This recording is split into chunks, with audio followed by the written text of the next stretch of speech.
Grabación.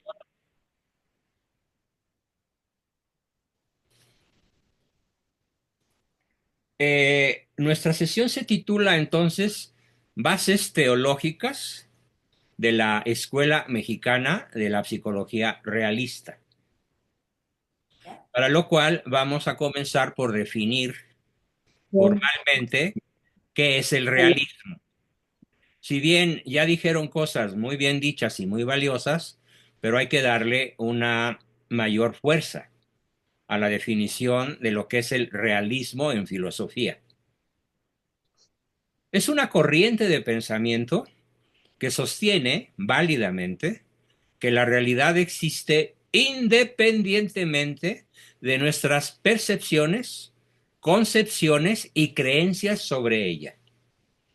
Fíjense, esas tres cosas son distintas a la realidad. Nosotros podemos tener una percepción equivocada, totalmente equivocada.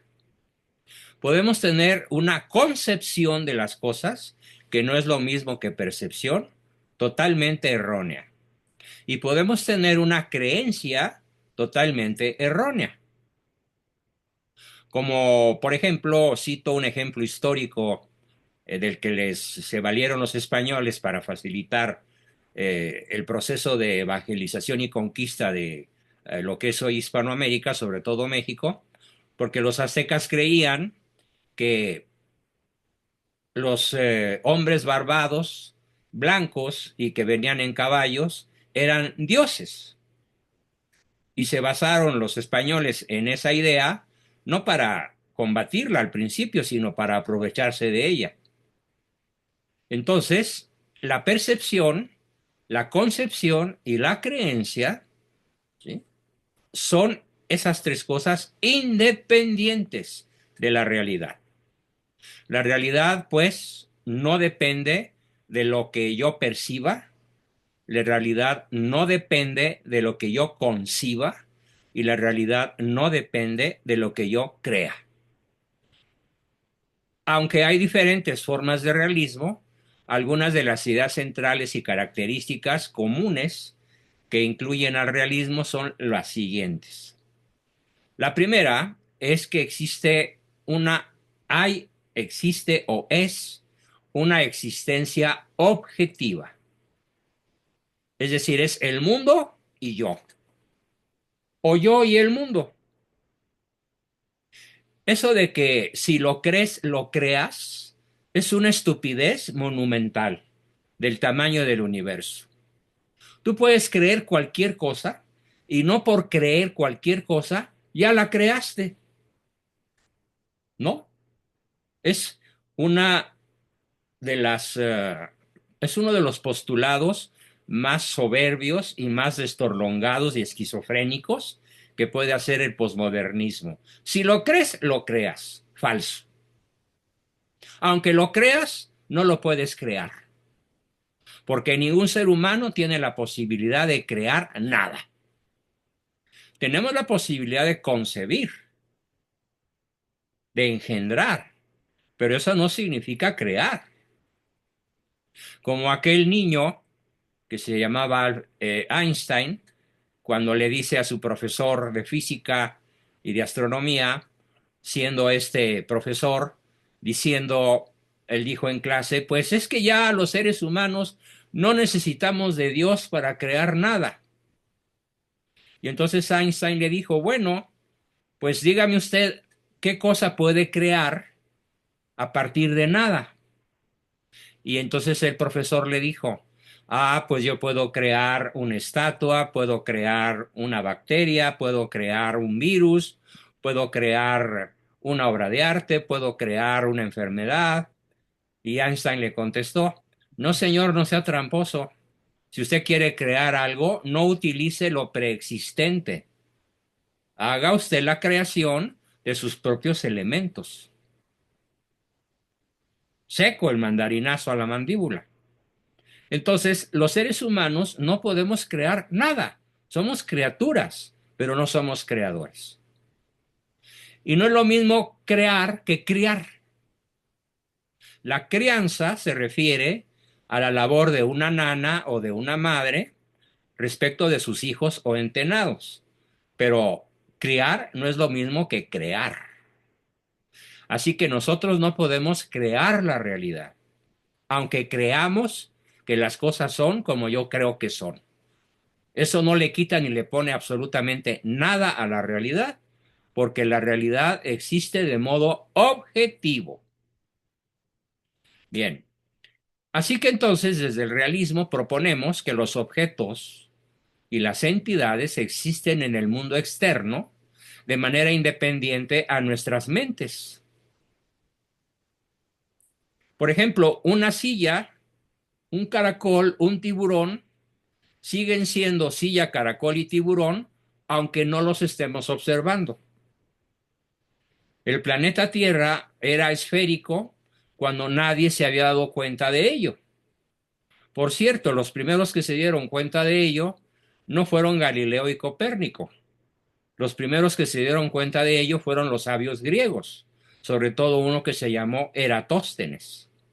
Y con unos palitos y la sombra que proyectaban esos palitos, colocados a varios cientos de kilómetros de distancia uno de otro, demostró que a la misma hora del día, en diferentes lugares de la Tierra, la sombra que lanzaba el Sol sobre el palito tenía un ángulo distinto, dependiendo del lugar donde estaba.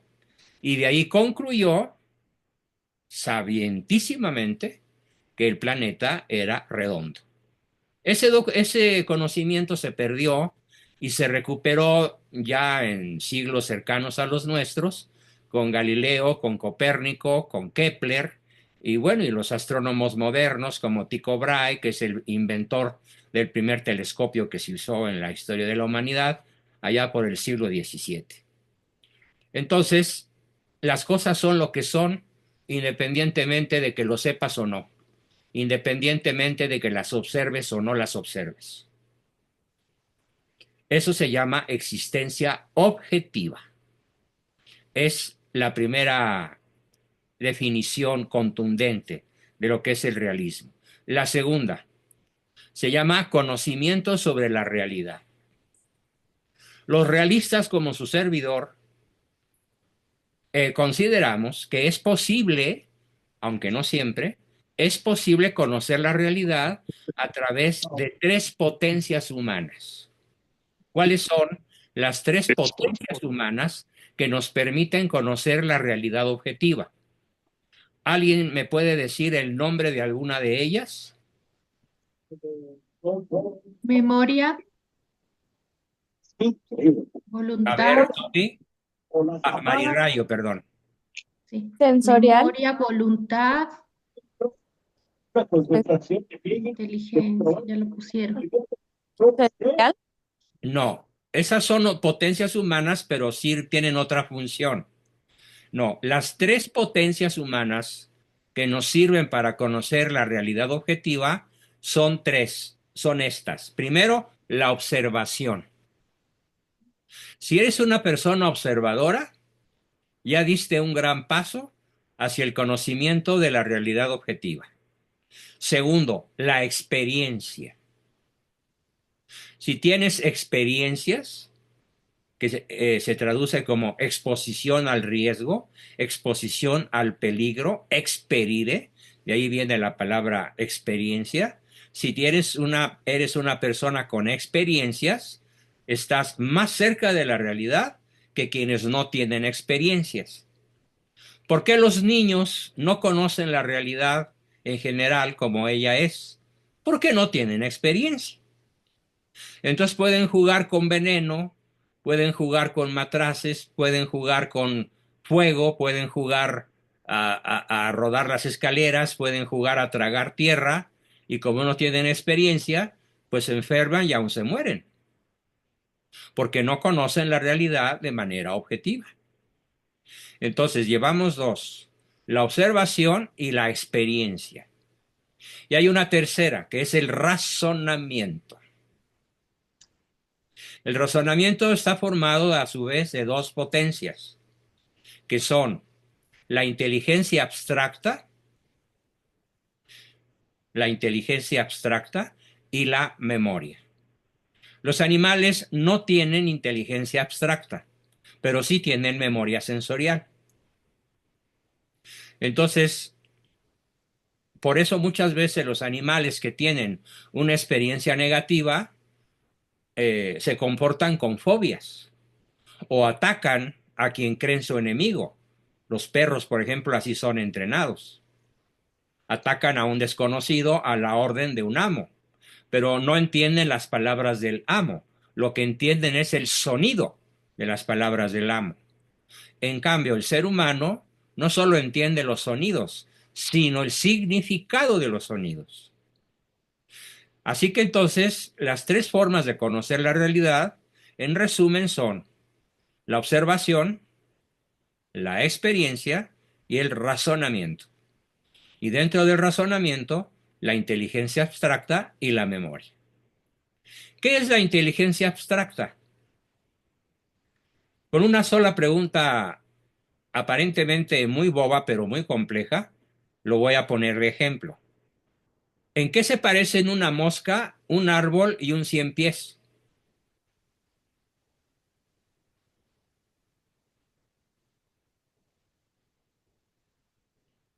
A ver, el que tenga la capacidad de abstracción más alta me va a dar la respuesta correcta. Y podríamos añadir un ángel, Dios, un ser humano, un cien pies, una oruga, una serpiente de cascabel, una mosca. ¿En qué se parecen? ¿En qué Mónica están puso que vivos? nada. No, sí se parecen en algo. ¿Que ¿Están están vivos? vivos? No, la piedra no está viva. ¿Son existentes? Muy bien, Sofía. Excelente. Existentes. Son entes. Se parecen en que son. Qué gusto me da haberte invitado, Sofía. Muy bien. Ajá. Son. Simplemente son. Dios es. Yo soy. El cien pies es. La piedra es. La oruga es. El virus es. ¿Qué los une? Una mente abstracta dice, ¿existen? ¿Son existentes? ¿Son seres? ¿Son? ¿Mm? Una de las cosas que más ha perdido la sociedad actual a escala global es el pensamiento abstracto, debido en primerísimo lugar a la brutal e invasora presencia de la televisión en el lugar del descanso y como principal manera de distracción para la masa de habitantes del planeta. Porque si algo tiene la televisión es que nos muestra colores, sonidos, palabras, pero no maneja ideas, no maneja pensamiento abstracto, no nos enseña filosofía, no nos enseña a pensar, solo nos enseña a percibir y a emocionarnos y a sentirnos atraídos, pero no nos enseña a razonar y muchísimo menos a la escala del pensamiento abstracto. Bien, ahí tenemos entonces que la realidad podemos conocerla por la observación, la experiencia y el razonamiento abstracto. Eh, Obviamente de aquí surgen la ciencia y la lógica. Si hay ciencia es que hay observación. ¿Cómo surge la astronomía? Pues observando los astros, primero a simple vista y después con telescopios. Y conforme los telescopios se han ido perfeccionando, la capacidad de observación se ha multiplicado de modo exponencial. De tal manera que hoy algunos telescopios son tan potentes que se pueden ver mediante ellos un suceso que aconteció hace 14.000 millones de años, como es el Big Bang.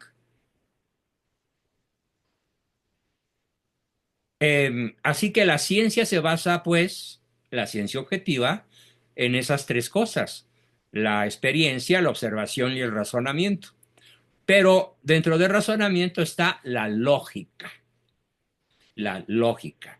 Por ejemplo, Un pensamiento lógico nos va a decir siempre que el todo es mayor que las partes. Un pensamiento lógico nos va a decir que un ente inteligente obra en función de un fin inteligente. Un pensamiento lógico nos va a decir que todo efecto tiene una causa, aunque la causa no sea conocida. Un pensamiento lógico nos va a demostrar que ningún ser se puede dar el ser a sí mismo antes de existir. Y que por lo tanto, para que exista la cadena de seres, se necesita un ser cuya existencia no comenzó. Porque si ese ser hubiera comenzado, necesitaría de otro para comenzar. Y este de otro para comenzar. Y entonces en la cadena no habría ninguna causa-efecto y por lo tanto no podría existir nada. Por lo tanto, si hay una cadena de seres existentes, quiere decir que hay un ente que es existente desde siempre. Si ese ente existente desde siempre no existiese, ¿qué habría? Nada. El vacío absoluto, tanto material como espiritual. Es así que hay algo, es así que hay alguien, luego hay alguien que no necesitó comenzar, ya estaba, no comenzó, existe desde siempre. Y a ese ente que existe desde siempre, los griegos le llamaron teos, primer motor, que existe desde siempre, increado, capaz de crear y que no necesitó ser creado para crear. Los griegos no eran cristianos, pero eran buenos filósofos. Y descubrieron esto con sus tres cosas que acabo de decir, con observación, con experiencia y con lógica o razonamiento. Desde luego, del que primero tenemos brillantísimas noticias, pues es de Sócrates, en gran parte superado por Platón y a su vez este superado por Aristóteles, que después es tomado por Santo Tomás de Aquino en el siglo XII y bautizado por él. María del Rayo pregunta, entonces, ¿se puede llamar inspiración del Espíritu Santo? No, no estamos hablando de religión. Ciertamente no podemos negar que el Espíritu Santo influye en el espíritu humano, sin violar la libertad, sin obligarnos a nada. El Espíritu Santo nos puede dar soplos, inspiraciones, fuerzas, conocimientos, nos puede dar indicadores. La acción del Espíritu Santo es permanente, porque del Espíritu Santo se vale Dios Padre para que todos los seres humanos podamos ser salvos, ¿sí? Escuchando y aceptando la voz del Espíritu Santo. Pero pensar que el conocimiento humano nace principalmente por la inspiración del Espíritu Santo es una rotunda falsedad y es una herejía.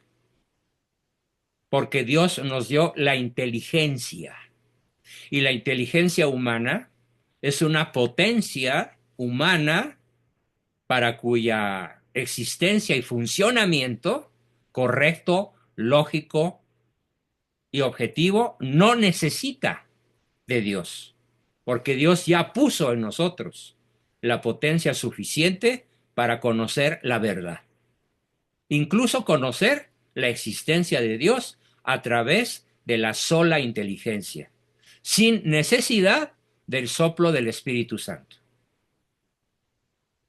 ¿Cuándo sopla el Espíritu Santo? ¿Cuándo tumba a San Pablo del caballo? ¿Cuándo conmueve el corazón de San Francisco de Asís? ¿O el corazón de Santa Isabel de Hungría? Bueno, cuando el Espíritu Santo lo considera absolutamente indispensable porque no hay otro camino. Aún así, sus inspiraciones no obligan a la persona a actuar bien. Simplemente le dan la posibilidad de hacerlo. Pero finalmente el que te creó sin ti no te salvará sin ti. Bien, otra forma de explicar esta cuestión en la que estamos introduciendo el tema es la crítica al idealismo. Se opone a corrientes filosóficas, el realismo, se opone a corrientes filosóficas como el idealismo, que sostiene que la realidad es fundamentalmente mental o que está construida a partir de nuestras percepciones. No, la realidad no está construida con base en nuestras percepciones. Cuando nuestras percepciones son correctas, dependen de la realidad y no al revés. La realidad no depende de nuestras percepciones. Los idealistas argumentan que el mundo depende de la conciencia y de las ideas. Falso. Mientras que los realistas sostenemos y defendemos la independencia de la realidad respecto de nuestras mentes. Realidad independiente, superior y anterior a nuestra mente.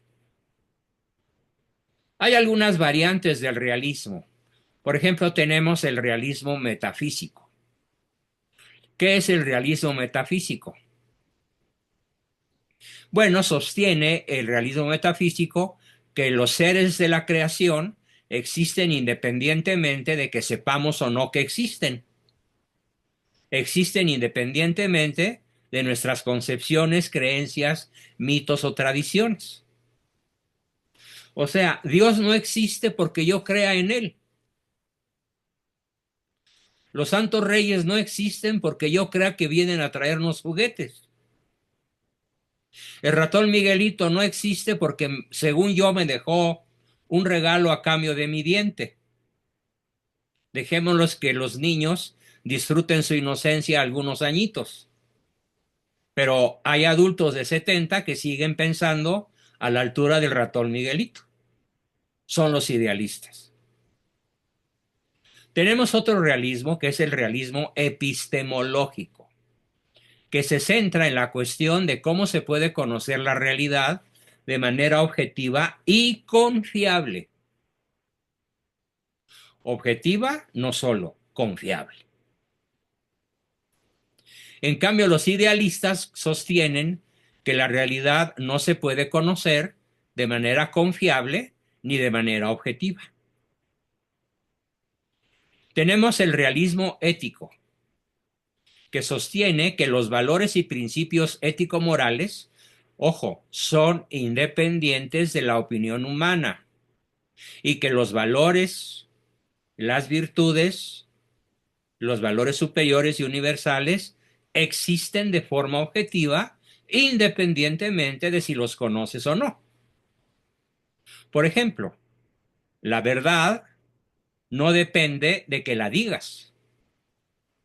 La verdad es la verdad aunque mientas. El bien no depende de que tú lo consideres un bien, porque puedes considerar un bien la cocaína y acabas muerto. La realidad moral o ética quiere decir que las cosas son tan valiosas como ellas lo son, no como yo las percibo. Por eso el alcohólico anónimo está profundamente equivocado cuando dice, me encomendé a un poder superior como yo lo concibo. Falso. El poder superior que llamamos Dios no es como tú te lo imaginas.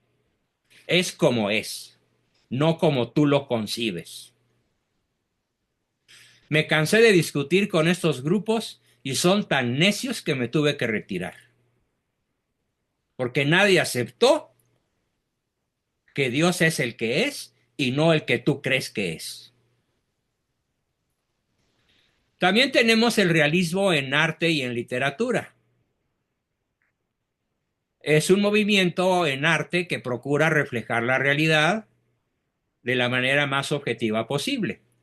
Y así tenemos que los mejores pintores de la historia del arte, pues son los pintores realistas, no son los cubistas, ni los idealistas, ni los posmodernos, ni los que agarran un barril de pintura negra, roja y azul y la lanzan contra un muro de 10 metros cuadrados, le ponen su firma y cobran 50 millones de dólares en una exposición de disque pinturas en Nueva York. O algo que acabo de ver, un tipo puso un plátano amarrado con una armella en una pared blanca y ganó el concurso de arte moderno en la ciudad de Nueva York. Y ya que terminó la exposición, el dueño del cuadro se comió el plátano después de cobrar sus millones de dólares. A mí no me asombra él, lo que me asombran son los imbéciles que fueron a pagar esa cantidad.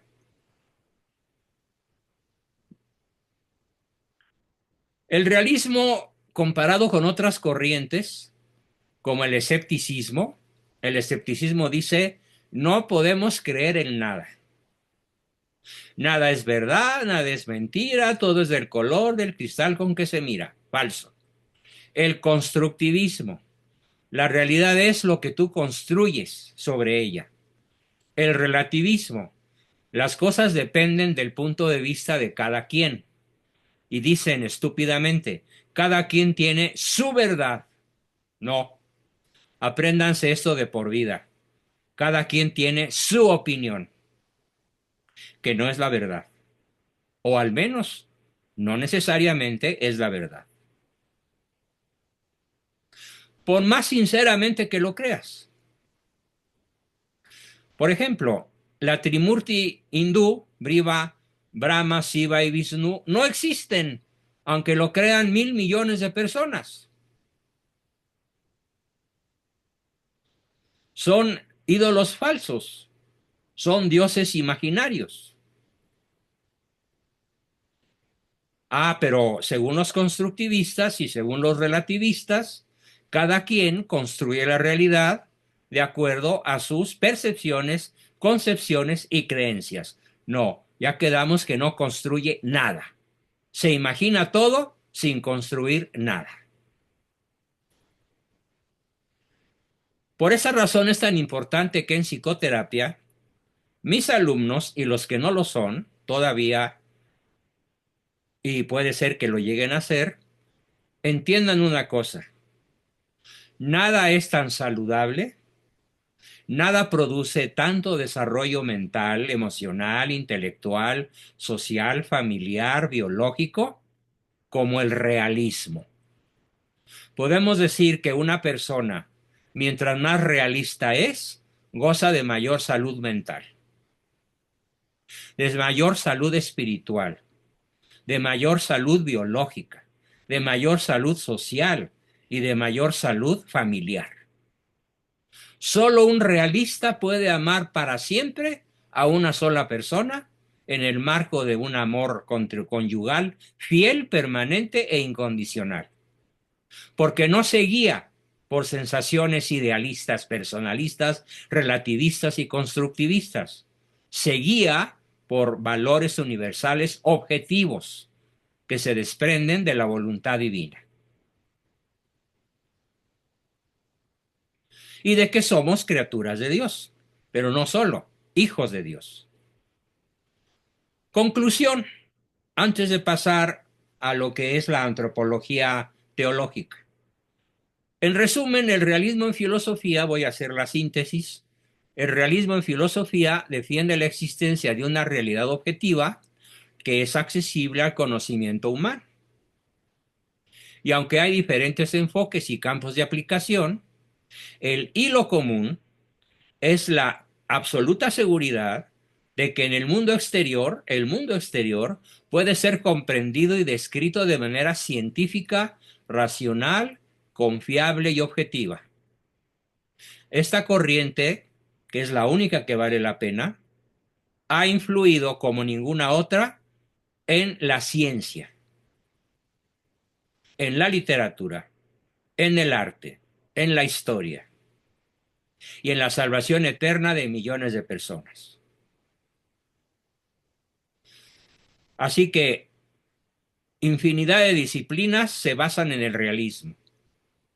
Desde luego, en una escala no espiritual, la ciencia, se basa en el realismo, en la observación, en la experiencia y en la racionalidad lógica objetiva. Y mientras más cerca esté la estética de la realidad, es más bella. Hay una colección de las 10 estatuas más famosas y más bellas que ha hecho la humanidad a lo largo como de 1000 años. Son de un realismo maravilloso, como el rapto de las Sabinas, como la Pietà, por ejemplo, como el David. Son realistas, son una réplica clonada de la realidad hecha por mano humana, con un grado de perfección que se antoja imposible haberlo realizado. Porque hasta los pliegues de las túnicas están plasmadas en el mármol y las venitas de la piel están plasmadas en el mármol. Ya nada más les faltó ponerles vellos. Y ahora pasamos a la antropología teológica, pero para llegar a ella tuvimos que dar un repaso al realismo. Este tema de la antropología teológica o bases filosóficas y teológicas de la psicología realista o de la Escuela Mexicana de Psicología Realista, de la cual soy fundador en México, tiene en primer lugar lo que llamamos la visión integral del ser humano o visión trascendente del ser humano.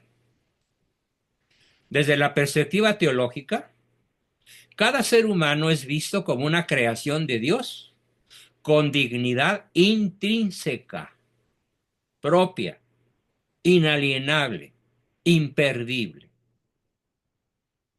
Esto implica que cualquier estudio psicológico, que cualquier intervención psicoterapéutica debe respetar y considerar la complejidad y el valor del individuo, de la persona humana, como hija de Dios. En psicoterapia, cuando una persona descubre a lo largo del tratamiento que es hija de Dios, que Dios la ama con especial dilección, a ella en concreto, sea como sea, llámese como se llame, se comporte como se comporte, que Dios ama y desea intensísimamente su salvación eterna, las cosas para esa persona deprimida, neurótica, esquizoide, bipolar, empiezan a cambiar. Cuando descubre en sí misma esta suprema dignidad de ser hija de Dios. Es la primera base sobre la cual habremos de regresar en próximas sesiones.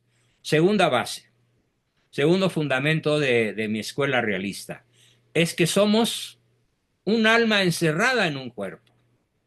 Somos espíritus encarnados o espíritus con carne. Esta visión dualista, alma y cuerpo, puede influir muchísimo en cómo se entiende la relación entre lo físico y lo espiritual en la vida de una persona. Un ejemplo contundente lo crearon los griegos, lo imaginaron y lo escribieron los griegos. Mens sana in corpore sano. Mente sana en cuerpo sano. De tal manera que cuidar de la salud corporal es invariablemente cuidar de la salud mental. Y cuidar de la salud mental es cuidar de la salud física. Y cuidar de estas dos es cuidar de la salud ecológica, de la salud psíquica, de la salud social y de la salud espiritual. Porque somos una unidad, cuerpo-alma. Cuando una persona descubre que su ansiedad tiene bases neurológicas, cuando una persona descubre que su ansiedad depende del grado de incertidumbre que no sabe manejar porque tiene miedo de que su marido o su mujer le estén poniendo los cuernos, cuando una persona descubre que lo que come o lo que no come es causa de múltiples enfermedades, comienza el camino de su recuperación y de su salud. Pero esto solo lo maneja la escuela realista. Las escuelas no realistas no consideran al hombre, a la persona humana, como una unidad eco-bio-psico, social, trascendental o espiritual, sino simplemente, como el caso del conductismo, como un conjunto de reflejos condicionados, o como el caso del organicismo, como un cerebro dañado o como un cerebro sano, pero sin incluir los otros cuatro aspectos que conforman la naturaleza humana. El realismo los engloba todos: lo ecológico, lo biológico, lo psíquico, lo social o familiar y lo espiritual o trascendental. No somos seres para la nada, somos seres para la eternidad. Hoy tuve una discusión con una persona que decía: es que yo odio tanto a este enemigo mío que ya pensé que lo voy a ir a matar aunque pierda mi alma. Y le dije: se nota que no sabes lo que es perder tu alma. Y cuando se lo expliqué, se le pararon literalmente los pelos de punta. Y cambió de opinión. Y se despidió diciéndome: me voy en paz, sintiéndome ligero y desprendido del odio que le tenía a esa persona. Dios le conceda larga vida. Y no discutimos más de un par de horas. Así de poderosa es la captación de la realidad trascendente en un proceso de psicoterapia realista. O como se lo decía yo el otro día a una persona joven con la que discutí largamente: te falta conocer teología, te falta conocer filosofía, te falta conocer historia.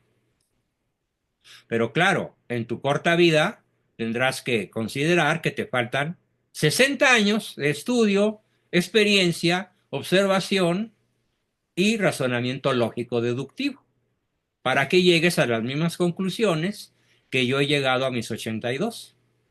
Pero tienes el privilegio de tu juventud y tienes el privilegio de tener una mente abierta y una mente que aprende de manera voraz.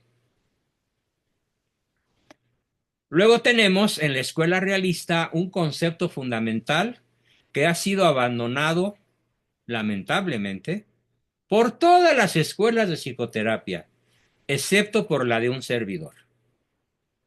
Y es el concepto de pecado. Miren, queridos amigos, nada afecta tanto de manera destructiva la salud mental, espiritual, social, física y familiar de una persona como el pecado.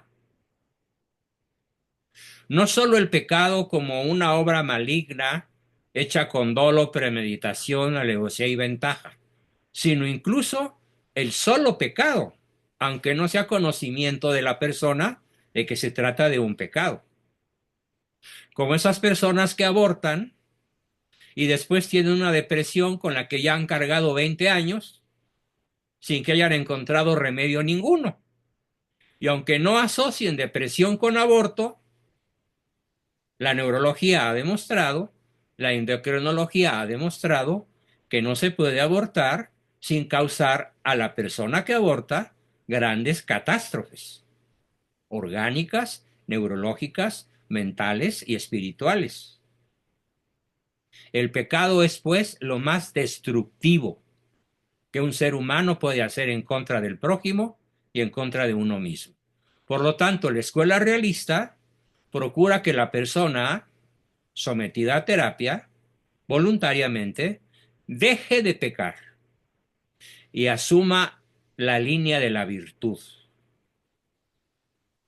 la línea del bien honesto, objetivo, que la conduce a Dios. Esto no solo es un conocimiento teórico, es producto de mi observación de más de 60 años, es producto de mi experiencia de más de 60 años y es producto de la lógica racional desprendida de la observación de la realidad.